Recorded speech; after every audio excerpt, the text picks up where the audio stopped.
Before this video begins, I need to say that this series isn't mine. I am just reacting and possibly analyzing what happens there. So now, let the 600 and 650 sub-special begin.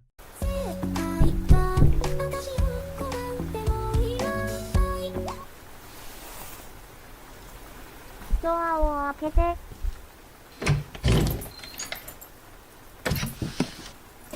なんだよ。はは。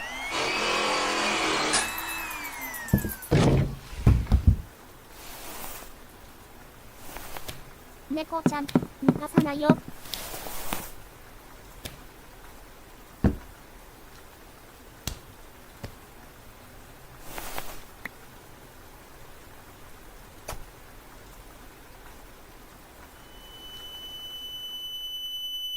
So part 1 begins with the POV watching Hatsune Miku singing and playing an electric guitar.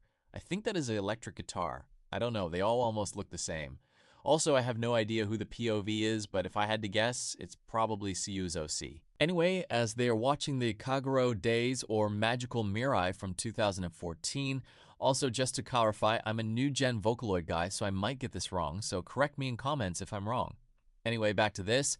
The POV turns towards the door because they heard knocking, but I didn't hear anything, so this guy must have some super hearing or something. The POV walks up to the door, and they are near it and about to open it, but as the POV grabs the handle and about to open it, a voice comes from the other side, and you would not believe it who it is. It's Hatsune Miku, and she says, "Open the door," in Japanese. I am not even surprised because, look, he's watching Miku on TV. He has Miku paintings in his apartment room. So why am I not surprised that Miku herself shows up? But anyway, the POV pauses after hearing that. Then his dumba decides to be stupid and open the door anyway. As he opens it, Miku tries to force open it, but the door has one of those security chains on, so the chain stops it. Miku has a smile on her face. She places one leg or foot in, trying to make the door open, but it doesn't. The POV says, "What the fuck?" Because he doesn't know what the hell is happening right now. Like, why is Miku at his doorstep? Why is she trying to break in? That part doesn't make sense to me.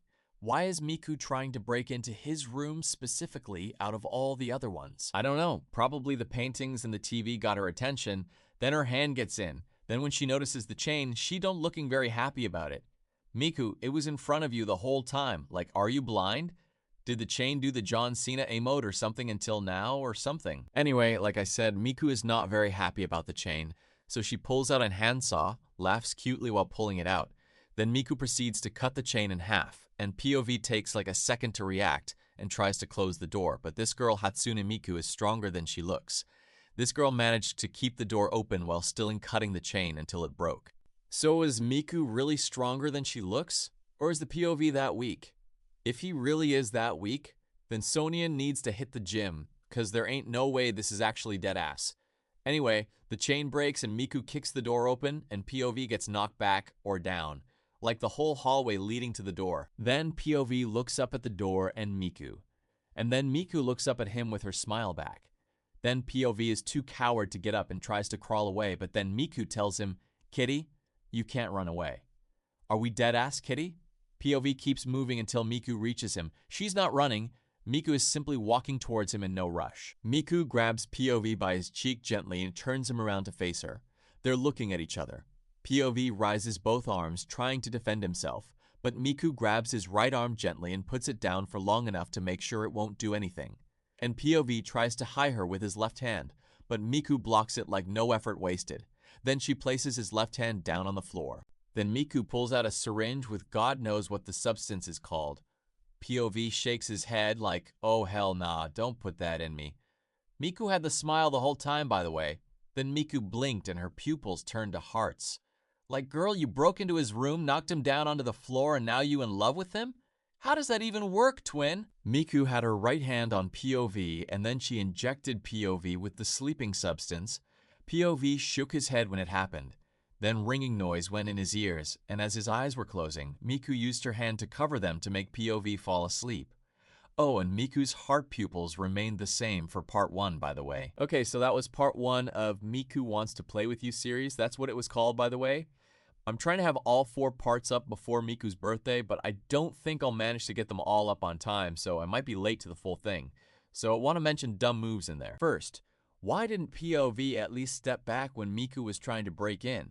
Like, I would step back, I don't care who it is. Second, how the hell was she there if she ain't real? Okay, probs virtual reasons, but whatever. Third, maybe instead of trying to close the door, maybe do this thing called run and hide. Fourth, I know POV got knocked onto the ground, but try to get up. It's not that hard. Anyway, that was it. See you in part 2 chat.